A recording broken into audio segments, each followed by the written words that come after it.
globe flight. He also developed individual flight training programs for industry clients and authorities. And Alex is the business development manager at Pre-Media Production GmbH, and also owns a pilot training company for special operations. About myself, I'm the legal and program manager at DJI and currently looking after the business development of the DJI Enterprise Department at Europe. So let's get started. For those not familiar with DJI, we're the world leader in drone technology, and our enterprise department focuses on industrial clients and therefore products which are specifically designed to meet industry needs. And here you see an overview of a few of the industries where drones are used today. They're being used in construction industry to create 2D and 3D models in public safety by police and firefighters, and of course in the energy sector to improve efficiency. And in general, there are three main reasons why drones are being used in the energy sector. So first of all, drones, by using drones, inspectors can inspect difficult to reach areas in the mountains, for example, or do inspections faster and therefore reduce the cost of the inspection. And last but not least, also improve the safety of the workers. Now, let's move to our latest industrial platform, the Matrice 300 RTK, and check some of the features which make it unique for energy inspection. In combination with a live mission recording and an AI spot check, what you can easily do with a M300 is basically fly a specific route manually for the first time, and then the drone with this AI spot check will save the pattern, and you can fly this route automatically every time after. So meaning if you need to do inspections many times a year or annually, you could create a flight route and then fly the same route every time. And the drone and the camera will look at every element you have done at the first time and do the same pictures again and again. Another interesting thing is while creating automatic flight missions is by using waypoints. With a waypoint to 0, you can now create up to 65,635 waypoints, which gives you a lot of freedom how to design your specific route.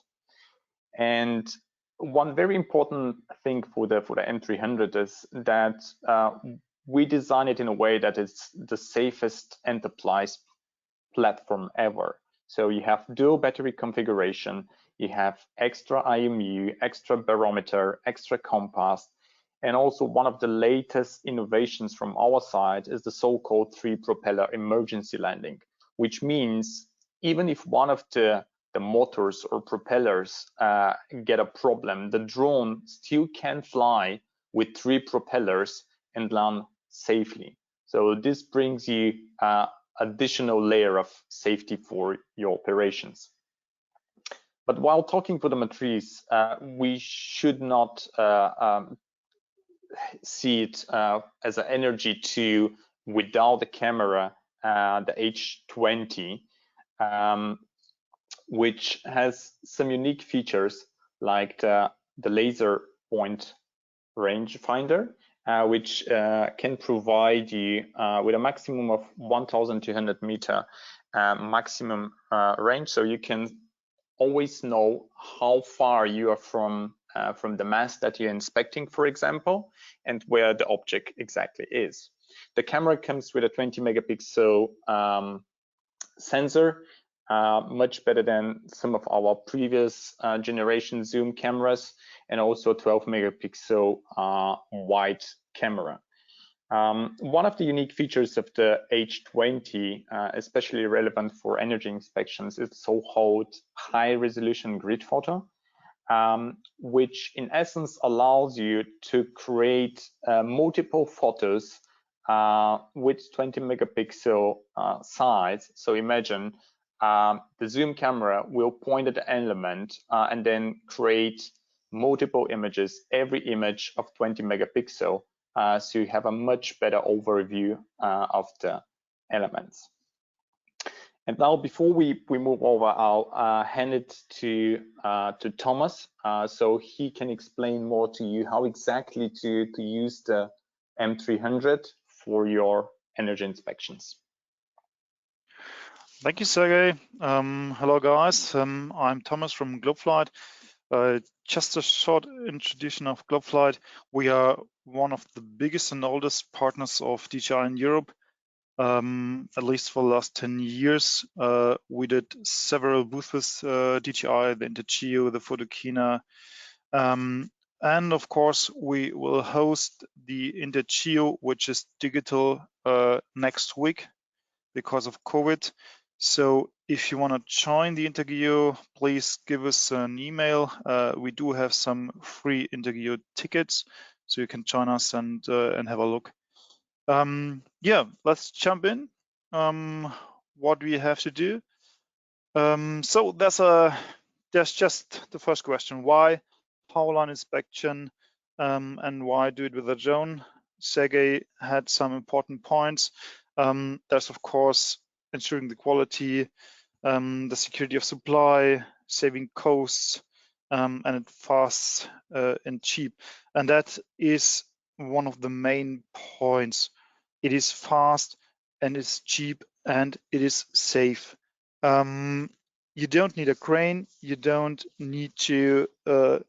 You have no fallout, so you can do it while the power line is working. And it is, I think, Alex, you're a little bit too far, and it's just safe. Our main concern is we have to keep it safe for our employees. We don't want to have them in that height near power lines, and you can do that with a drone without any risk. What do we inspect?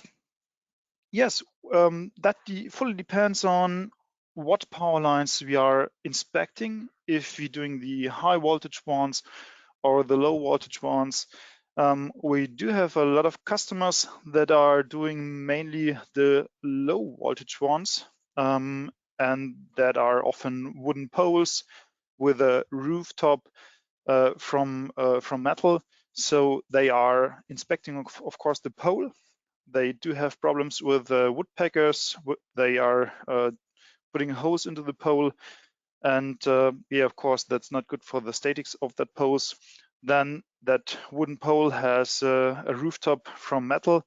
They are inspecting that, and in Europe, of course, you have to have bird protection hoods on that poles. They are inspecting also. And of course, last but not least, the isolators. If there are cracks, they are okay or not. And with the bigger poles, yeah, they are mainly full metal. So you don't have the wooden part, but you have a lot of screws. You have a lot of wires to check, and of course the bird protection hoods and the isolators. Alex? Yeah. And as I said, we have, first of all, the reduced risk for our employees. It's just way safer. We don't have to unlock the routes. We don't have to create backgrounding. No people in the height. It's just much more safer. For the drone itself, Alex, the next one. Oh yeah, that's just a detailed picture of what we're inspecting. Cracks, breaks, rust, broken screws, and other damages. You see that picture that is from the H20T.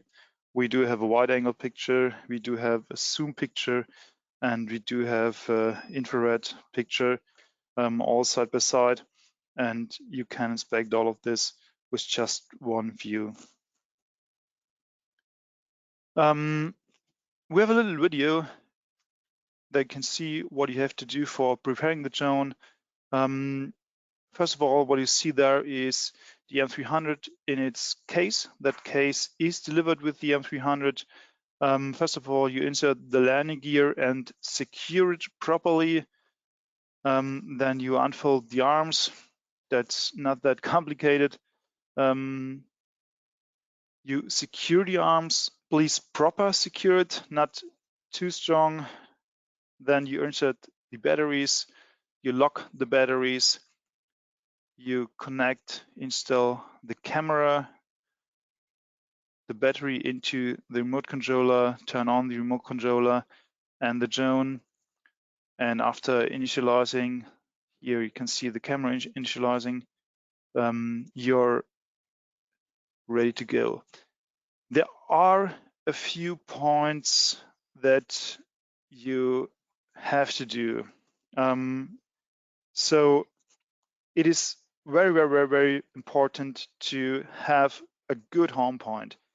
As you all know, if the connection is broken, something else happens, the drone comes back to the home point, and the home point has to be completely free, no trees, no whatever, because the drone comes in from above, completely vertical.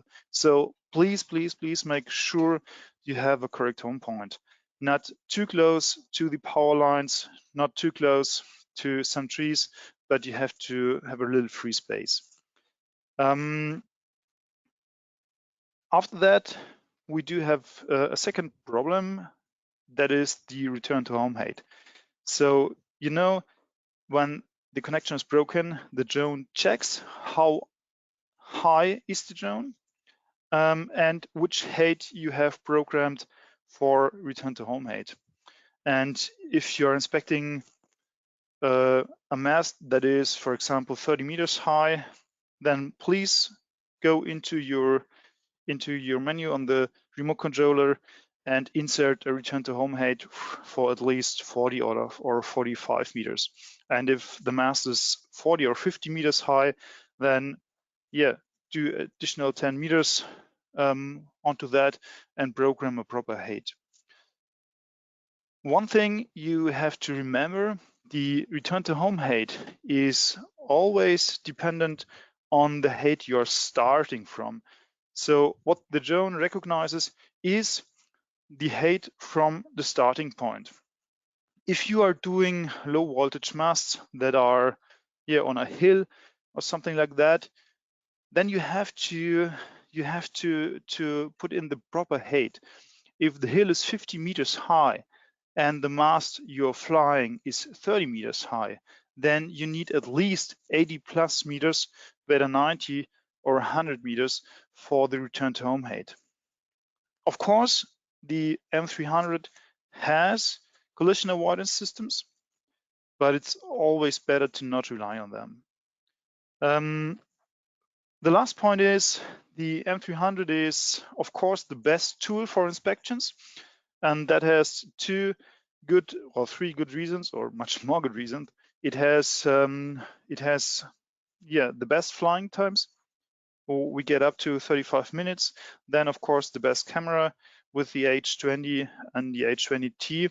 And what is the most important, in my opinion, we don't rely on a magnetic compass. As far as we have a proper GPS signal, then you don't need a compass.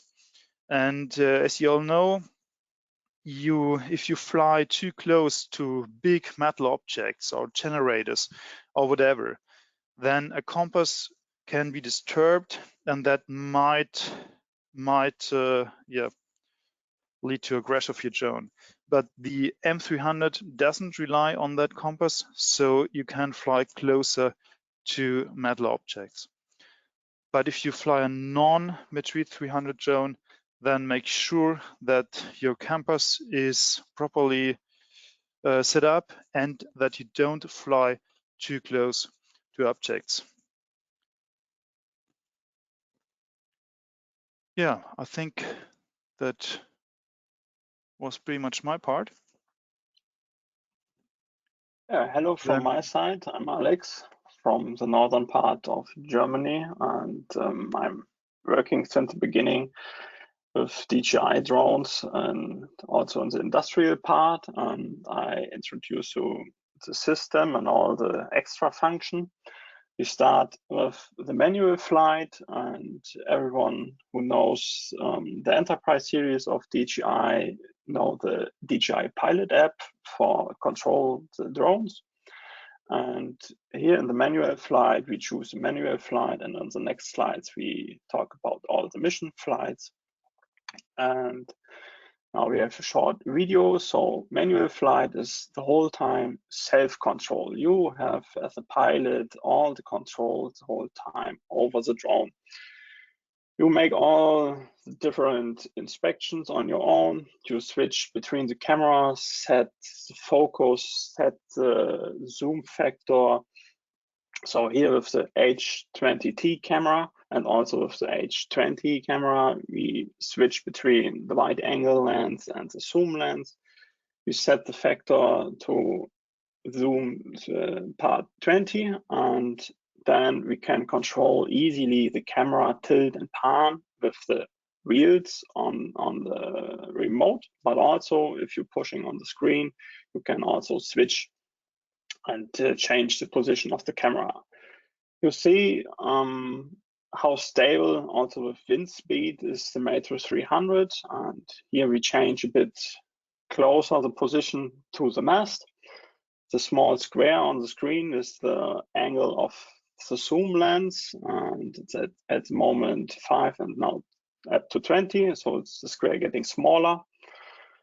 So if you change the position of the camera with the wheels, it's a bit trickier, but when you go to the zoom lens, so it's smoothed down and you can really easily control and pan and tilt the camera. And next to the radar sheet, you see the wind speed, and it's flying with only one pilot, and he has all the time to make the inspection on his own. Can go up to zoom factor 40. We have the continuous autofocus. So the focus is continuously working and get the right point. We're checking the screws on the steel metal mast. And yeah, so you see every time the focus find and go back to the right point. And yeah, you have all the informations. Wind speed at the moment 19 kilometer per hour, so it's not really fast. In northern Germany, it's absolutely normal, but it depends. So DJI says up to 15 meters per second, the drone is absolutely stable. And if you have pointing the zoom camera on small objects, it's a bit tricky to get the focus automatically, but you can switch on manual focus and then you get it on your own to the right. Yeah, and it's absolutely precisable, easy to handle for each of pilot. And it needs a bit training, but at the end, it's make a lot of flying part not so tricky, easier. Here we show you how easy and precisable it's controlled by pressing on the monitor, zoom factor 80, and absolutely precisable pan to the left to the next part of the mast.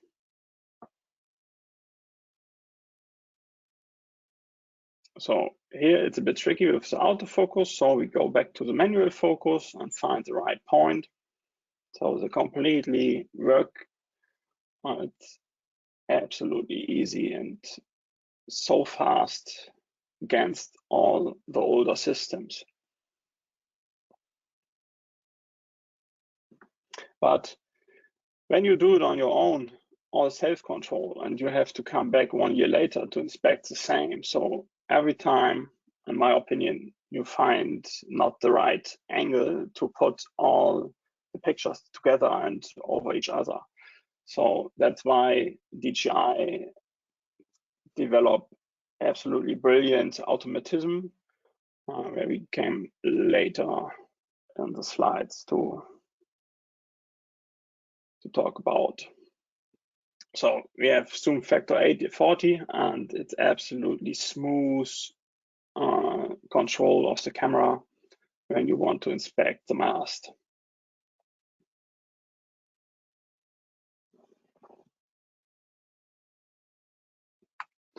Let's talk about Waypoint Mission. So we are back on the starting screen of the Pilot app, and now we choose Mission Flight, and then we go to create a route, Waypoint Mission, and set waypoints.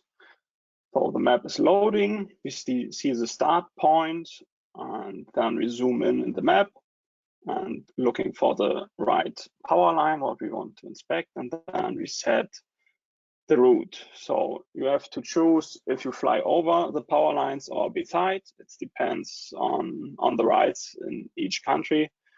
So in Germany, we can fly over or next to.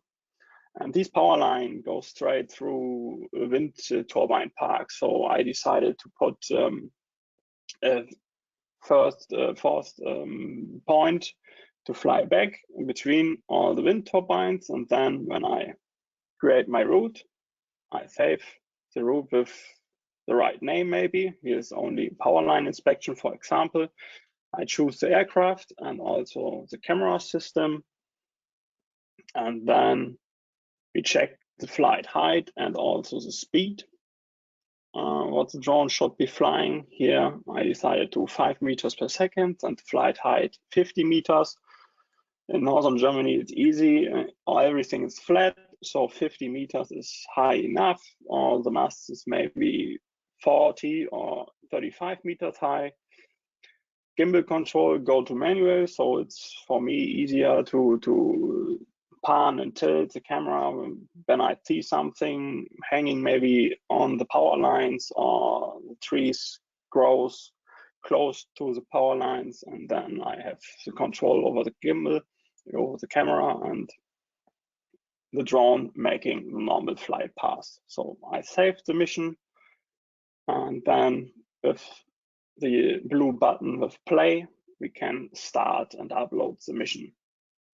We have all the informations. If everything is fine, we have the flight speed, what should the drone do when it's finished the mission, the status about the battery, and if everything is okay, we press start and the mission is uploaded. The drone takes off in a safe location with trees and power lines above the drone, and then you see on the map it's flying to the starting point and absolutely precisable, straight line, also with collision avoidance, but it's better to put the points in the right position and check the location when you reached the destination and targets. So, and then the Matrice 300 flies easily over and next to the power line.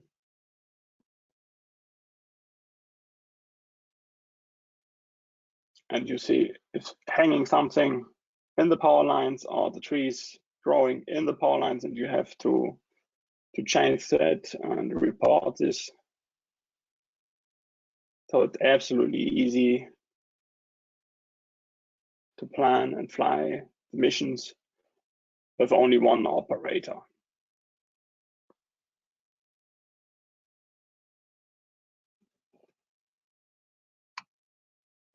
Next part, Sergey told us at the beginning, so the high resolution grid or the grid photo. It's very helpful and really important when we go to the camera menu. So we go to the photo mode and then we switch to high resolution grid. And now we see an area marked on the screen in the wide angle lens, and we choose the zoom factor. I decided in this example, zoom factor of 15. And then we put the area, the selected area, to the right point, what we inspect. So here it's one of the top arms of the mast and the isolators. And it's really easily to switch it to the right position. You can drag and drop and change the zoom factor, and the camera system and the drone calculate automatically how many pictures it has to take in. And when everything is okay and you are fine with selected area, you press start and you see in the white camera how camera is working. You switch to the zoom lens to check if the focus is working to the right point. And here in the outside view of the drone, you see that the camera pan and tilt a bit, so it's still working and taking the photos. And when everything is done of the grid photo, we can have a quick review on your smart remote to see if everything it worked fine. And later on the computer, you have also extra system to check if everything is working. So that is the screen on the remote, and you can click into the field what you want to see and zoom in and have a quick review. But on the computer with the high detailed photo, it's better to find all the faults. But it's absolutely easy. You inspect the mast in less 10 minutes with the grid photo from each side. So that is for an example, the big resolution grid, high resolution grid, and the detailed photos. So that's taken from the computer, and you select one area, maybe from one of the isolators, and then you get the big massive detail photo, and you can zoom in and find all the problems. Then we have the infrared and the tracking function also when you use the H20T camera system. So you can switch easily to infrared video and change the camera position, the drone position. It's like the same with the wide and zoom camera. So it's not so important for Powerline inspection, but if you have it, you can use it.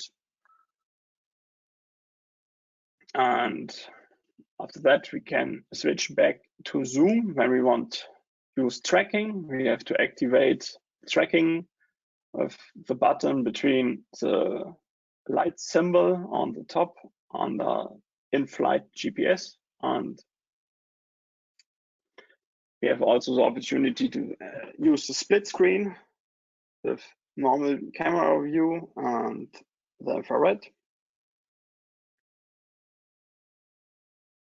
And found out also the temperature. Just an example. So normally for Powerline inspections, we didn't use the infrared system.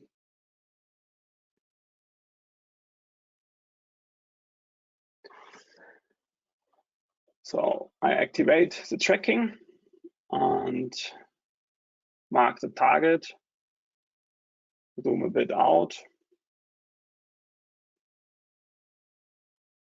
And now the target is active, the tracking is active. And when I change the position of the drone, so the focus, the camera is still pointing on what we want to track.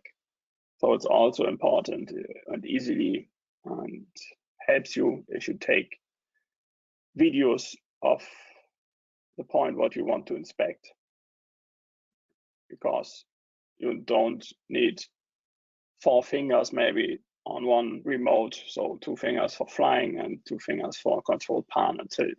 So the tracking function is really helpful, and the camera is still pointing on the point and set the focus correct.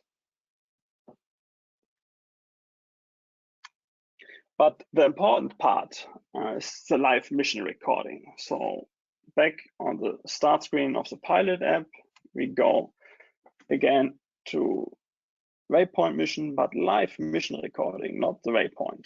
Then we make the first flight of the inspection of the mast manually. And so the system is ready, the drone fly by the pilot straight to the mast. You have all the normal informations like on the still manual flight, but each of activation you did. So if you take a photo, then it make a waypoint, and each photo is an extra action point. So I changed the camera position to 3 different points. The first was the waypoint plus a photo, and then I take another photo, another angle, and everything is still recorded. So the drone's still hovering, and I make the first flight of the inspection on my own. And when I come 1 year later back, or 1 month, then I use the mission what I fly the first time manually, and the drone makes the same what I did, but automatically. And then it's easy to overlay each picture of the inspection and see the difference between 1 year or 1 month. It's absolutely helpful system, and it's more precisable than everything before. So we change also the position of the drone to the other side, to the back side. On the map, you see each activation, so the first starting point and all the photos what we did, and then we use the next point, so waypoint 3, photo 10, and on the map popped up a new icon, and then we finished the first manual flight.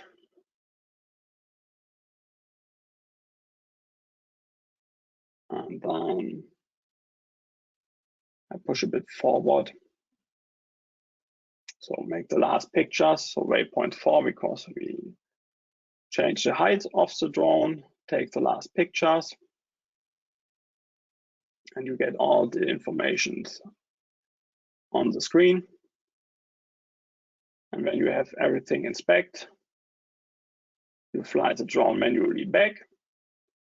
And when the drone is landed, then the mission is automatically saved. And you can start the mission 1 year later, 1 month later, and nothing has changed. And every time the flight is the same.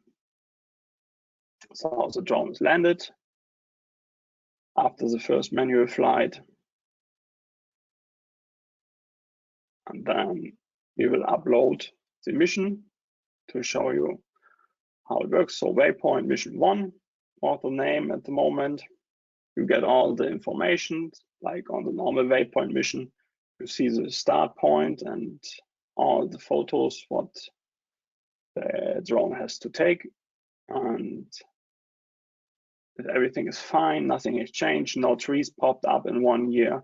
So we upload the mission.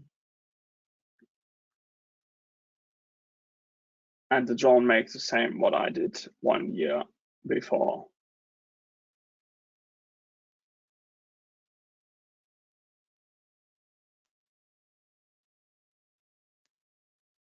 So on the FPV camera on the right, on the map, you see the drone flying straight to the start point.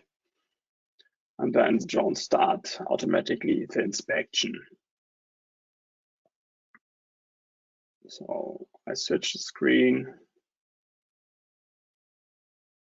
to the H20T camera, and you see the zoom camera with the small target, what's pointing, and what the drone takes automatically all the pictures and then fly it back. It's also nice to have if another aircraft flying around.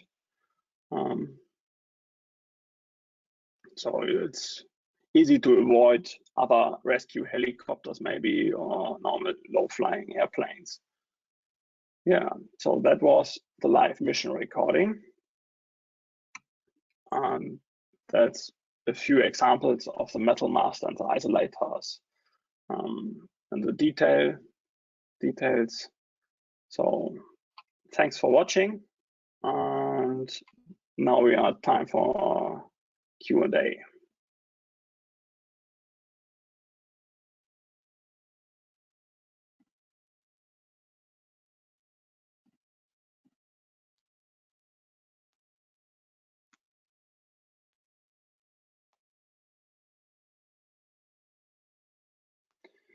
So let's see, someone write any questions. Oh yes, we do have a lot of questions there. I don't know if everybody is down there in the questions field and can see I've written one answer or two, but we try to answer that, of course. Edward is asking about how many linear kilometers of infrastructure can be inspected by one flight in general, and how many flights can be done per day, week, month, realistically, just in general. As I've written there, that fully depends on which country you are. In Germany or in Europe, we do have a CE law, so the outpower of the drone is put a little bit down. In the USA, we, for example, can use FCC mode, which gives us some more range. And then there are laws in the countries you're operating. In Germany, we have to use the drone only in line of sight. The M300 is a pretty big drone, so of course you can say you see it up to 1 kilometer, maybe 1.5, but to be honest, 1.5 is pretty hard.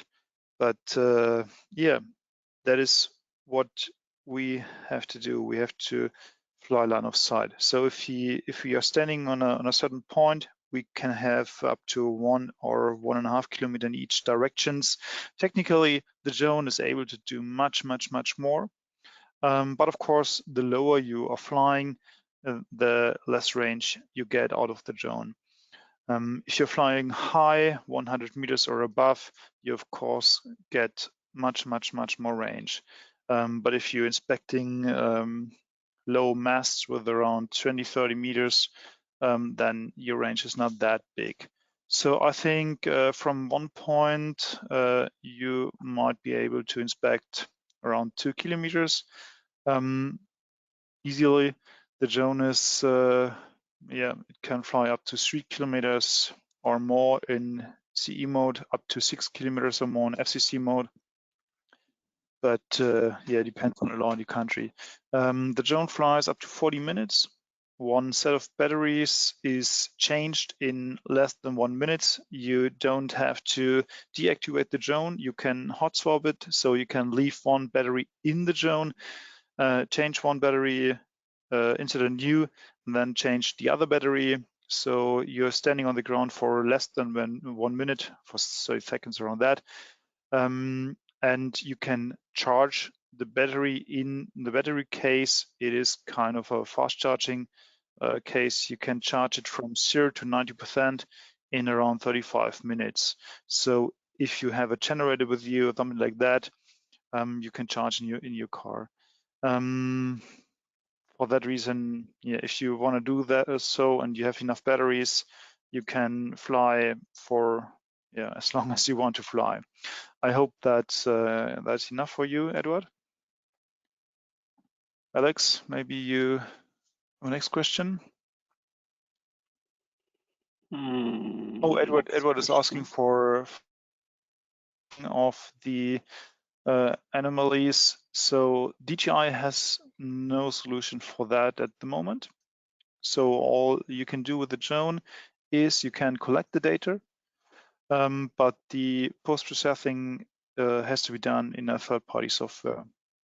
So from DJI, there's no solution at the moment.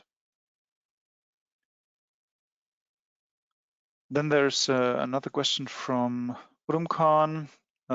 He's asking for the RDK.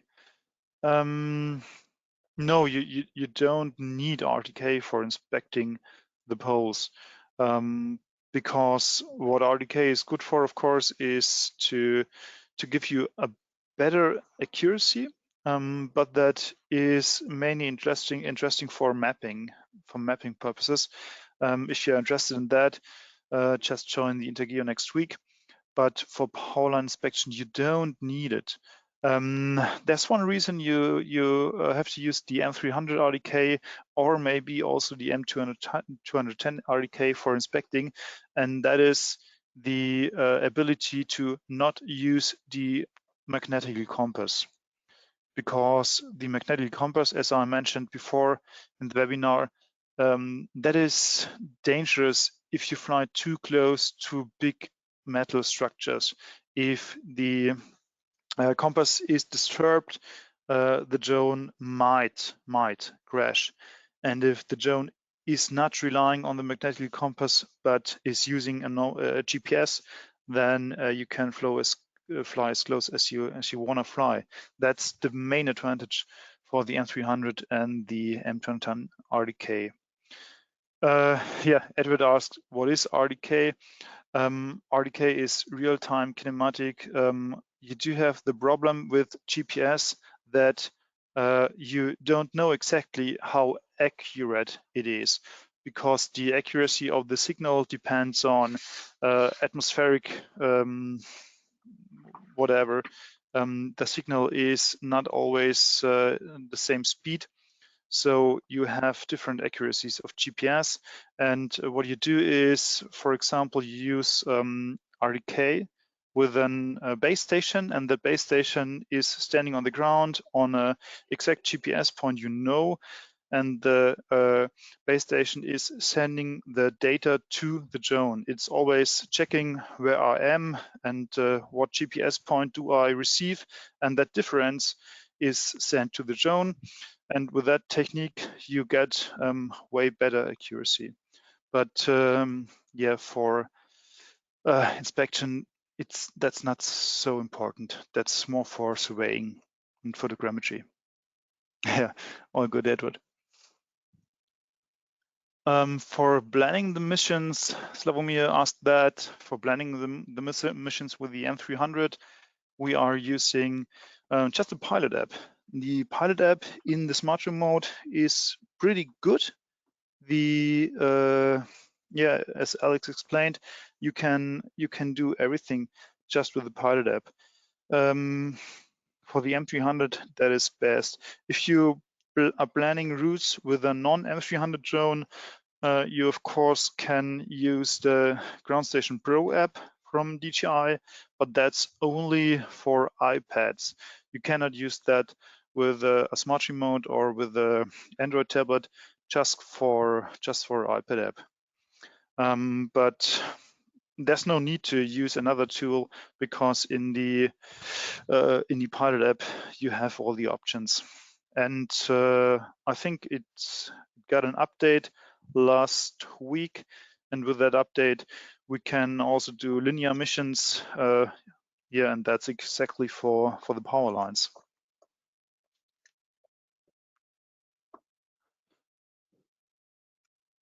Yeah, Larry's asking about how close you can fly to the lines. That's exactly what I told with the magnetic compass disturbance. If you use the M300 or M210 RDK drone, you can fly much closer to it. Doesn't matter if it's the voltage that disturbs the compass or if it's the metal pole. But if you use such a tool, you can fly closer to it. The main advantage with the H20 and H20T is you don't have to fly that close. All that masts in the videos you've seen, we stayed away about, I don't know, Alex, 20 meters or a little bit more. Yeah. And yeah, that's perfectly safe. That's perfectly safe, and you have no problem with the voltage, and you can inspect it properly. But of course, if you don't have an H22, you have to fly closer. If you do so, please watch your compass. If you don't have an M300 or another drone, just go into your menu on the flight controller and watch your compass. and in the compass you can watch how the sensor or what the sensor is receiving, if the compass is disturbed or not, and if it begins to be disturbed, just fly away.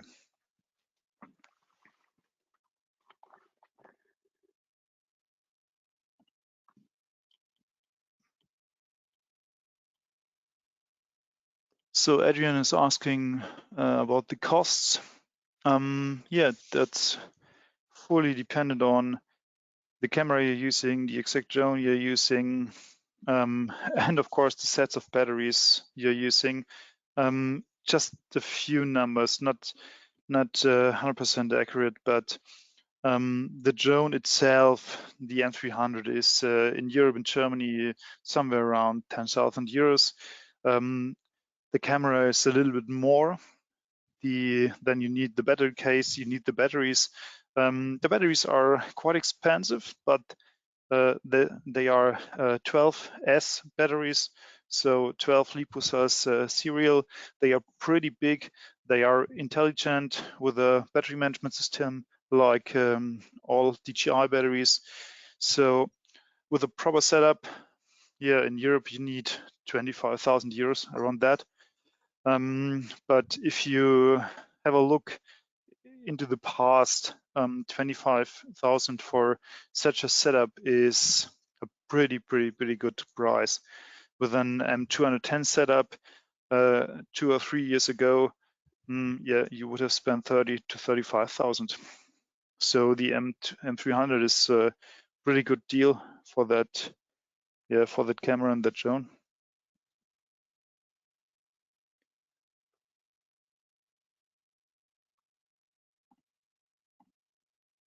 Edward asked about leader inspection. To be honest, for that purpose, we haven't used it because the small cracks, the rust, the small screws, that's better to see on normal photos. A leader is an interesting point. If you're interested in that, and leader on drones, then please visit our booth on the InterGeo next weeks. Just give us an email and you can have a free ticket for the InterGeo. I think that might be interesting for you.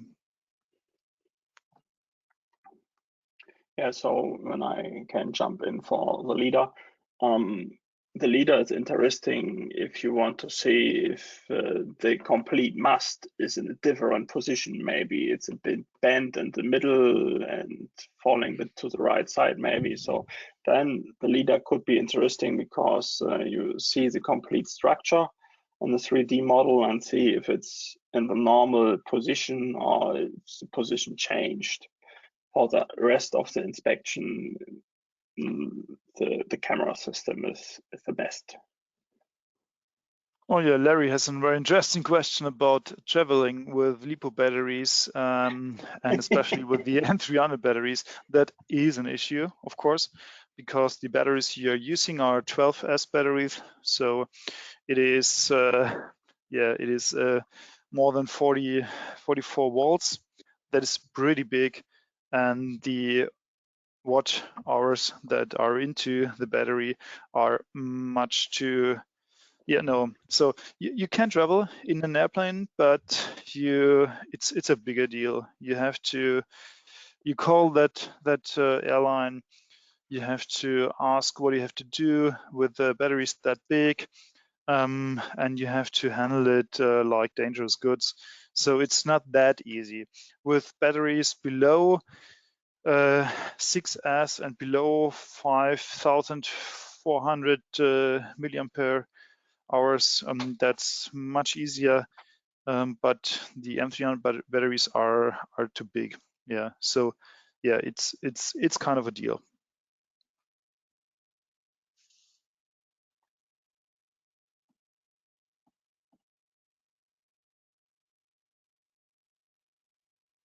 Yeah, it's the best way when you want to inspect all over Europe, maybe it's to travel by car, then it's easier to handle all the batteries. By plane, it's a bit tricky. Most time when we travel by plane, we ship the batteries before we fly to the other country. Urum Khan has a question about thermal inspection and if the H20T has a certificate of its sensor. At the moment, not. So if you want to do inspections with a thermal camera and if you have to have a certificate, then the H20T is not the right camera. Maybe you have a look at the XT2 from DJI and FLIR. That camera has a FLIR sensor inside. It's a Tau 2 sensor, but as far as I know, there's also no certification. I don't know. There's a camera on a drone, or there's a small camera on a drone with a certification. Don't know exactly, but the H20T unfortunately has no such certification.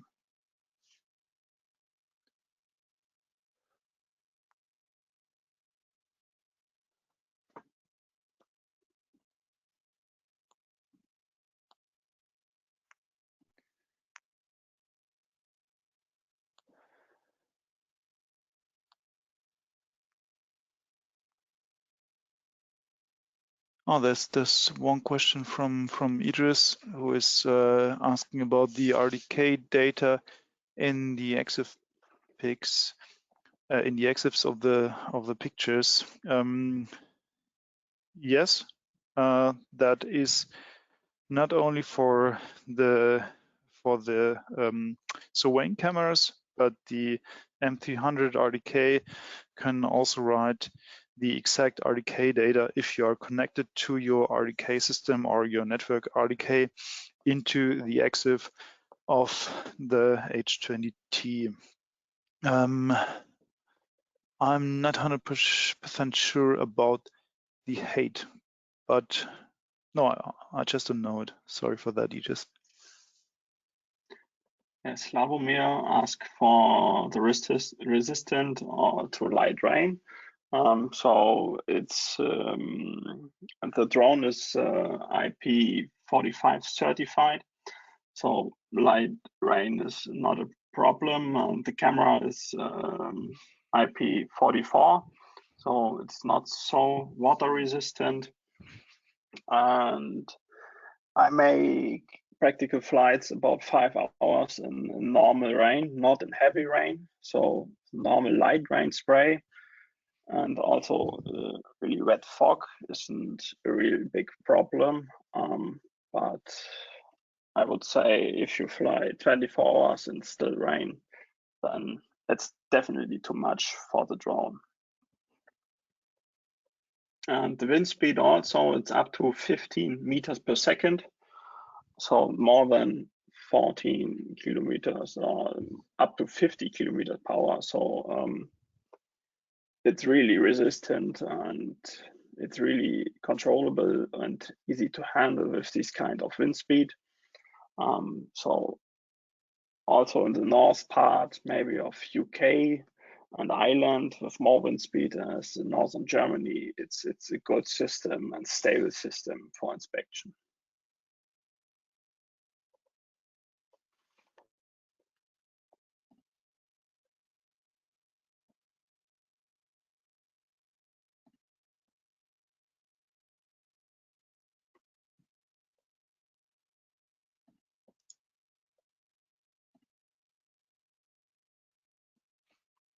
So Adrian is asking for what is the approximate cost saving for the customer compared to traditional inspection methods?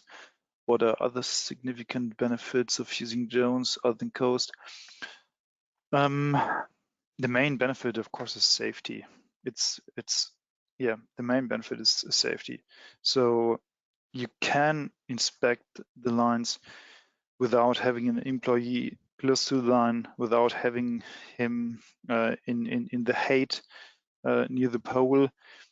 So that's one of the biggest points all the power grid companies have, and they really like that. So it's the safety, and of course the results you get are much better because you can have the power from literally 360 degrees if there's no woods around it. So you can inspect much more details, and you can take much more photos. The costs, yeah, that's not that easy to say. That depends on what you're using at the moment, what you're doing at the moment. I know from an Austrian power grid company that is using mainly smaller drones like the Enterprise Zoom or the Enterprise Stool for inspecting the wooden poles, and they say it is just saving time. They have the same people using the drones as inspecting it normally, but they are just using drones now. And in Austria, you have the problem that it's parts of the countries are mountainsides, and the people have to climb up there, have to inspect on really dangerous sites, and they can do that all with drones now. So they save a lot of time. But yeah, how much money depends just on what you're using. If you're using helicopters for high voltage lines, then you're using 3,000, or you're saving 3,000 euros per hour. So depends on what you're using.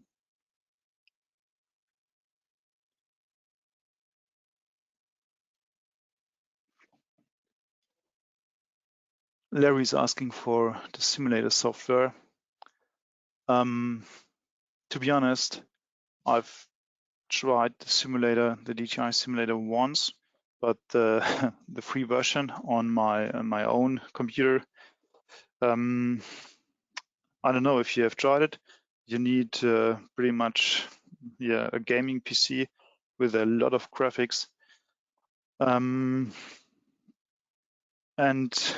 I'm not the biggest fan of using the simulator because the flying and the real flying is a little bit different. I always say just take your drone, go outside and train with your drone. That is, I think, much better than training on a simulator. Although that's just my opinion, but yeah, that is mine.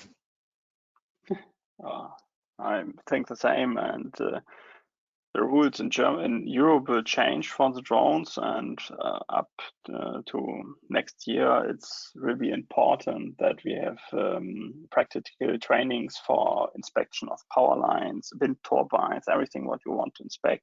Need a special training in the future for drones, and so we have also implement training camps where you can learn how to fly the drones next to power lines or everything similar. And so it's really helpful. And the normal drone courses, we start with simulators, but at the end, everyone wants to go outside and want the real feeling. And that's why it's important to train outside.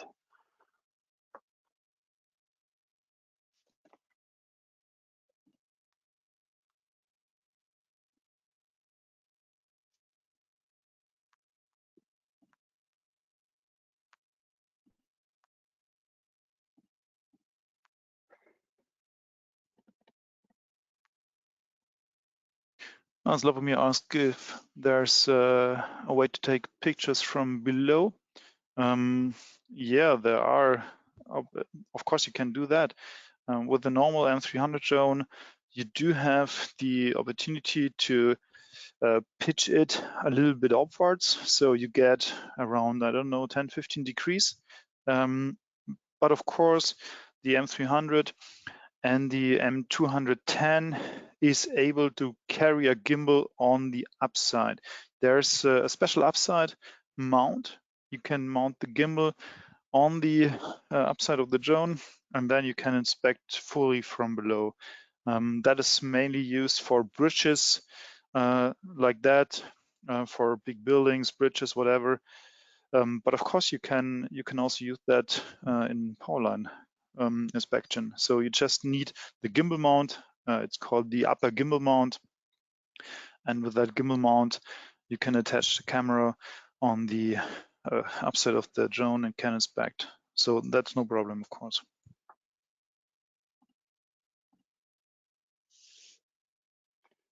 Yeah.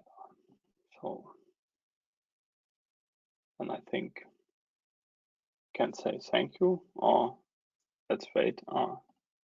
2 more so questions. There are 2 guys that were a little bit late. Yes, there is a recording as far as I know, and I think Sergey or Eric will distribute it so you can have a recording of the webinar.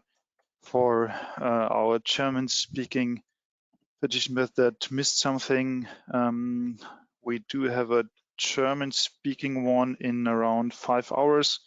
It is from 4 p.m. to 5 p.m. But there's a recording, or there will be a recording online. Yeah, so that's for Hakan and Larry.